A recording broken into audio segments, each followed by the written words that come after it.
imika wax kuwa nimankan dunida haysta chemicals bay sheegeen virus ku jiro oo dadka lagu buufinayo oo Ciraaq oo kala lagu isticmaalay ee oxygen oo kaliya ee laga saxbiyay ama dadka jirkoodu ay daadanayaan ama runtii meelo badan oo wadamada muslimiinta Afghanistan ay ka mid tahay Mareykanku ay ku isticmaaleen oo waxa weeye qofka bini'aadamkii yaani isagoo sida uu qalalayo oo sida geedkaas qof yaani inta ciidankaas ay ka dagaalamayaan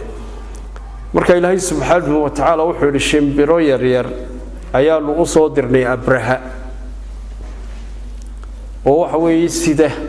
yaani afkooda ku sida dhagaxaan marka waa luqadii ay fahmayeen dadku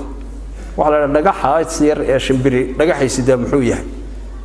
mar Allah li marka ay rido ama maroodiga ay ku rido ama Allahumma salli ala Muhammad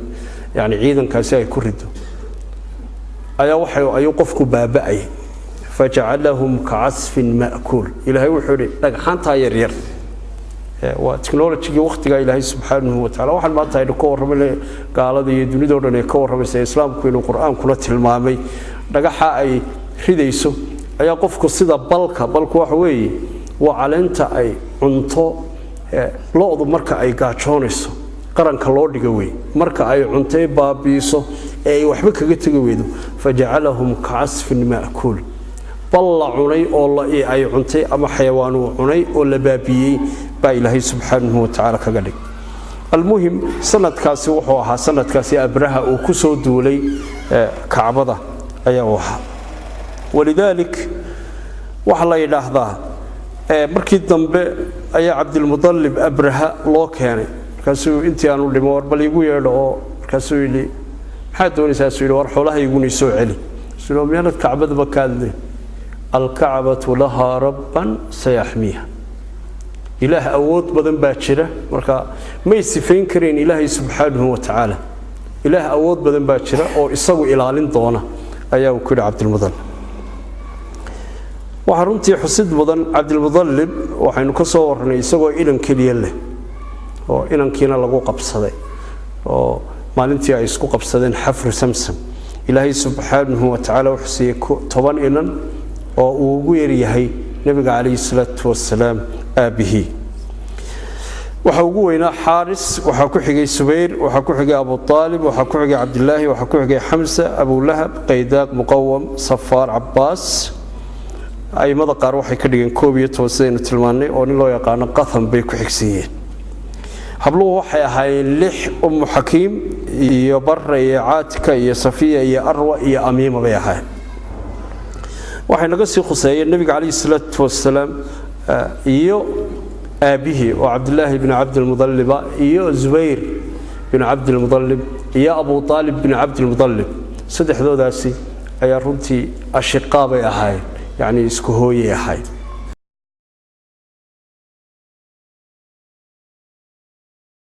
bani Makhsum reerkii Khalid bin Walid iyo Abu Jahl ay runtii ka dhasheen ay hooyadood ahayd walidaalka waxa la yiraahdaa wuxuu reerkii ugu awood badnaa Quraysh يعني hubkay u hayn jireen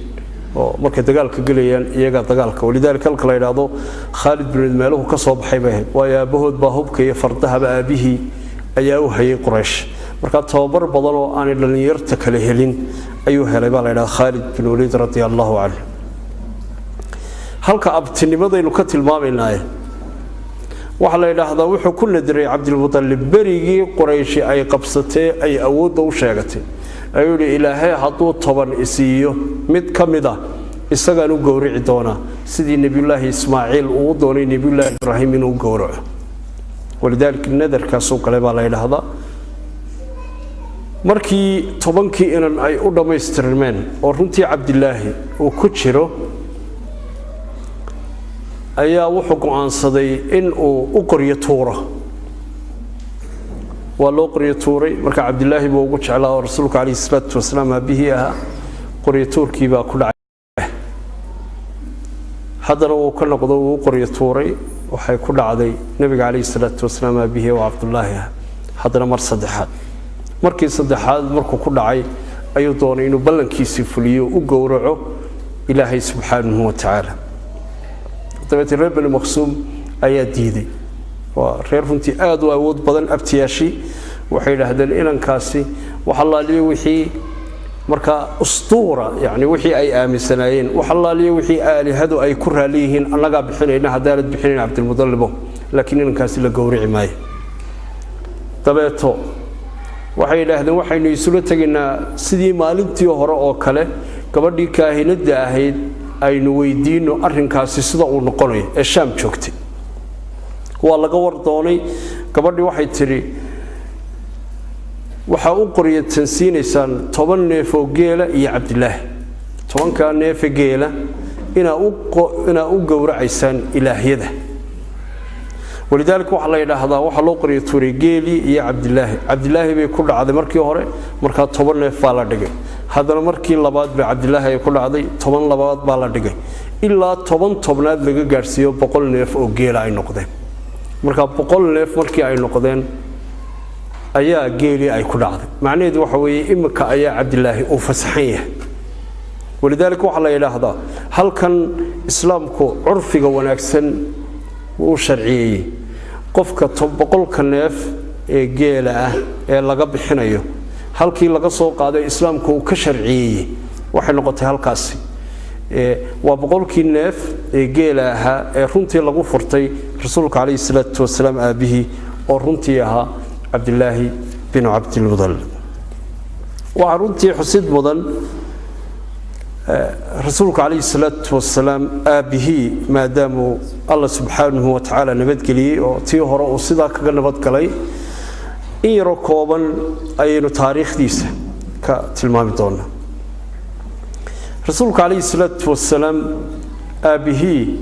maadaama uu ahaa wasadka Abdul Mudallib si aan dareen lahayn ala shucuuriya qooday ayuu inamadiisa kale runtii uga soo dhaweyn jiray sida Ilaahay subhanahu wa ta'ala gowriciiba oo runtii ugu nabad galiyay ولذلك waxa weey gabadha loo yaqaan Aamina bint al-Wahhab oo runtii ahayd gabadh ka tilmaanayd mujtamacii Quraysheed ayaa markii uu qaangaaray daadiisu runtii 18 ay marayso ayaa loo guuriyay rasuulka kaleey salaatu wasalaam aabihi Aamina bint al-Wahhab oo runtii awowga يعني ما قرأت الشناد أي إسكوي مادان رسولك عليه الصلاة والسلام هو يدي إياه بها أوغ شناد أي إسكوي مني حق أبترسينت أي رمتي وحلا إلى هذا عبد الله بن عبد المطلب والنبي عليه الصلاة والسلام أها أبيه وحو صفرين حق الشام أو أنت بدن قريشي وسيدي أنو شاكنا لما سفر من يوم بالو سفر جري من الشام مركا سفر كشام لو سي مراي runtii Madiina ayaa loo bari jiray marka mar Allah leeyahay markii uu calool galay rasuulku kaleey salaatu wasalaam oo riwaayadka qaar kood ay leeyihiin wuxuu ahaa 2 bilood buu ahaa riwaayadka qaar kood runtii ay leeyihiin 6 bilood buu ahaa laakiin uu calool galay rasuulku kaleey salaatu wasalaam ayaa wuxuu ku xanuunsaday safarkii Madiina agteeda ahayd Madiina waxaanu sheegnay in awowgii ay abtiyaal u ahaayeen halkaas ku soo dhaweeyeen halkiiba xanuunkii lagu baxnaaniyay muddo kadib halkiiba rasuulku kaleey salaatu wasalaam oo ku dhintay aabihi marka halkiiba lagu aasay Madiina agteeda ولذلك rasuulku kaleey salaatu wasalaam isaga oo geeridii ugu horeysay waxay ku dhacday aabihi inaanu arag yani dadkii ugu geerida badnaa ayuu ahaa taariikhda rasuulku kaleey salaatu wasalaam isagoo caloosha ku jira oo aabihiisu uu eegyahay iyo qiimo uu leeyahay iyo karti uu leeyahay midna aan jirin aan ogaanin ayaa u dhintay waxa markii uu rasuulku kaleey salaatu wasalaam dhashay la wareegay awowgii Abdul Mudallib runtii waxa la yiraahdaa maadaama Kacbada ka mas'uulaha wuxuu ku lahaa meel uu fadhiisto Kacbada agteed oo furihii Kacbadu haya oo Quraysh oo dhani ay iskugu timaado ولذلك rasuulku kaleey salaatu wasalaam agtiisu fadhii jiray isagoo runtii intaasoo inan dhalay iyo intaasoo ay sii illa rasuulullaahi sallallahu alayhi wasallam muddo runtii markii uu sida ku hayay nabiga kaleey salaatu wasalaam waxa ugu horeysay rasuulku markii uu yani dhashay gabadha loo yaqaaniyo Thuwaybiya al-Aslamiyya ayaa naasnuujisay rasuulku calayhi salaatu wasalaam walidaalika rasuulku calayhi salaatu wasalaam waxa ay xagga naasnuujinta ka walaala ahaayeen abu salama bin cabdil asad ninka loo yaqaano oo runtii markii dambe saxaabadii islaamtay ka mid ahaa oo reer bani maqsuum ka mid ahaa waxay xagga naasnuujinta markii dambe ka walaaloobeen xaaris yani waxa weeye abu sufyaan bin xaaris oo isagana adeerkii dhalay oo xaaris oo magaratay cabdilmudallib ay walaala ahaayeen sida aynu hore usoo tilmaannay waxay markii dambe xagga naasnuujinta ka walaaloobeen xamza bin cabdilmudallib oo runtii isaga waa naasnuujintii labaad maaha naasnuujintii hore oo gabadha loo yaqaano yani bintu abi du'ayb oo xaliimatu sacdiya la odhan jiray ayay magaratay markii dambe ay iskugu yimaadeen halkaas oo isagana xamza bin cabdilmudallib loo diray ayaa isaga oo fatrad uu meesha joogay xamza bin cabdilmudallib hooyo kala naasnuujinaysa oo barigii hore dhaqan carabtu waxay u lahaayeen inanku marka uu dhasho in miyiga la geeyo walidaalika rasuulku calayhi salaatu wasalaam mar allaali markii uu dhashay ee uu taraacrucay hooyadii waxay go'aansatay si uu soo barto luqada rasmiga iyo dhaqanka carabtu ay leedahay in miyi la geeyo walidaalika sida ay ka warantay gabadha loo yaqaano xaliimatu sacdiya waxay tiri safar baanu ku nimid ballaadhan annagoo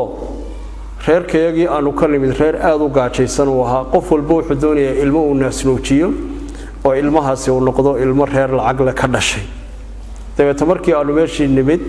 ayaa gabadh waliba waxay heshay inaan aabbihii nool yahay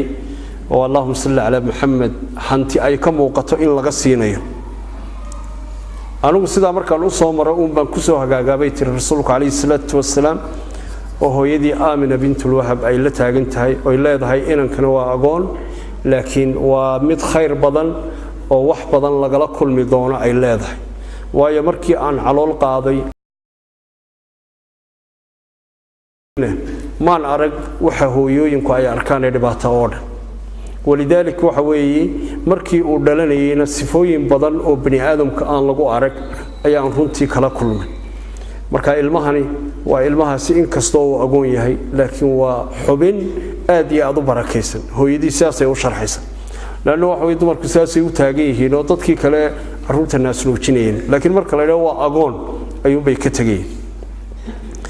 xaliimatu sacdiya ama xaliima bintu abi du'ayb waxay tiri markii aan anigu waxba waayey ee dumarkii kalena qof walba uu ilmo helay uu soo naasnuujiyo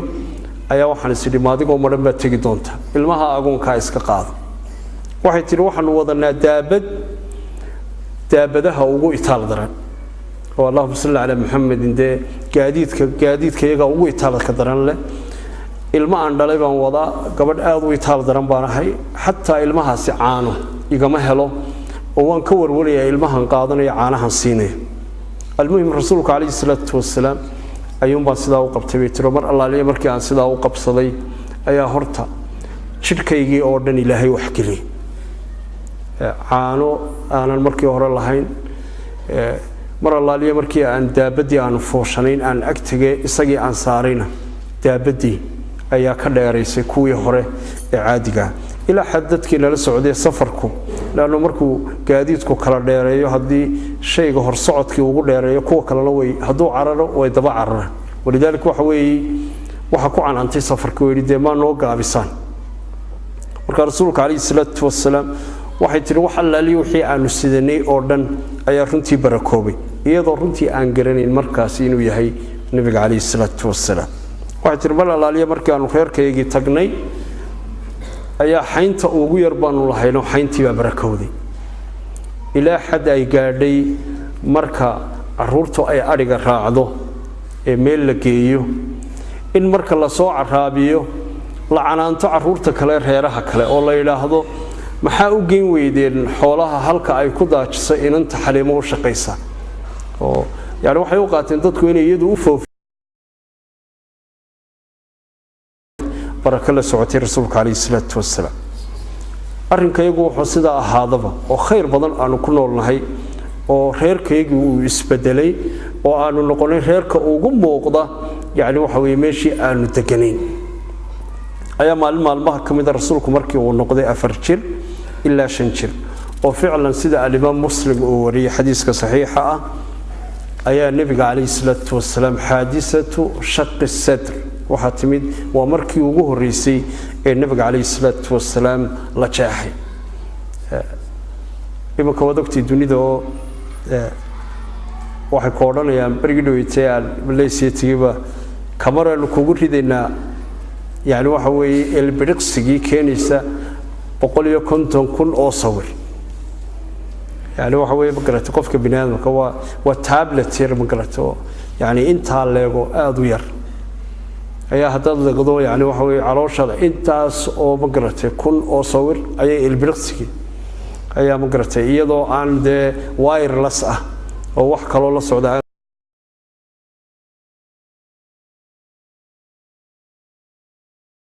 laser ba magarata qofki iyadoo aan magarata la isticmaalin daabirihii iyo maqaskii iyo qalabkii ayaa qofkii jirkiisii la jeexaya wadaweeta magarata inaga 1400 sanadood ka hor rasuulka oo ciyaaraya oo soo taagan ayaa sida al-Imam Muslim uu warinayay waa technology islaamku waxaan maanta ay gaaladu hayso 1400 sanadood ka hor ayaa islaamku sii sheegay oo waxa laga yaabaa maanta inagu la yaabi mayno laana waxa qof bini'aadmi oo halka fadhiya maanta operation lagu sameeyay adigoo aan magarata wax laaliyo wax biro ku agyaalaani jir markaas waliba qallinkaaga halka ka daawanaysa laakiin 1400 sanadood ka hor yani noloshii jirtay miyay taasi suurta galisay dadku sidii u arki lahaayeen inagu maanta iyadoo practical inuu arkina laakiin lama yaabayno laakiin waxa weeye joogay rasuulku kaleey salaatu wasalaam jibriil baa u yimid calooshiisa ayaa qalliin lagu sameeyay laabtiisa nabiga kaleey salaatu wasalaam qalliinkii baa isagoo oo magaratay u dhamaaday ilbriqsiyo dabeeto waxa qayliyay inamadii ay ka walaala ahaayeen xagga hooyada naasnuujinta iyo caruurtii baa qayliyay oo u tagay Allahumma salli ala Muhammadin hooyadood iyagoo qaylinay yani Muhammad yani rasuulkay ku hadaaqeen dabeeto xaliim oo argagaxsan oo runtii ogeyd rasuulka kaleey salaatu wasalaam wax badan oo ay kala kulantay ayaa rasuulka ku soo carartay isagoo fadhiya oo taqannaca wajhu xadiisku wuxuu oranayaa in yar isbedel inda wax laga qabtay wajigiisa oo ka muuqdo laakiin jirkiisu wada caadi yahay rasuulka kaleey salaatu wasalaam dabeeto markaas nabiga kaleey salaatu wasalaam uga waramay in laba nin oo soo sifada leh ay u yimaadeen inay laabtiisa jeexeen in magarad jirkiisana waa caadi rasuulka kaleey salaatu wasalaam المهم رسولك قلين كاسا لغو سمي سندكي أفراد إلا سندكي شناد iyadoo runtii laga saaray wax ilaahay uu og yahay oo runtii dib ku ahaa jirkiis hada xaddu shaydaan baa lagu yiri rasuulka kaleey salaatu wasalaam kaas waa dheeftii shaydaanku uu jirkaaga ku lahan lahaa ayaa lagu yiri nabiga kaleey salaatu wax ka weyn oo lala yaabay ilmihii oo caadiya laakiin la leeyahay laabtiisa oo caruurtii ay arkeen markii qalliinka lagu sameeyay iyo ragii ay arkeen oo jibriil kaleey salaam uu kamid ahaa oo sifadii runtii ma garatay markaasi ay sifeeyeen waxa la ilaahay ilmihii bay soo qaaday waxay u geysay Aamina bint Luhab walidaalka waxa weeye Aamini maalintii way la yaabtay oo waxay tiriyeen way berigii hore markay tiraa inanka ka waran waxa la yiraahdaa Xaliima umay ogolaan jir oo runtii inanku wanaagsan yahay iyadoo ogolayn inay u dhiibto hooyadii ayay uga warrami jirtay laakiin maalintii dhiibto markii buu u dhiibtay waxay tiriyeen inankan markii aan dhalayo aan kaaga warramay sifooyinkiisa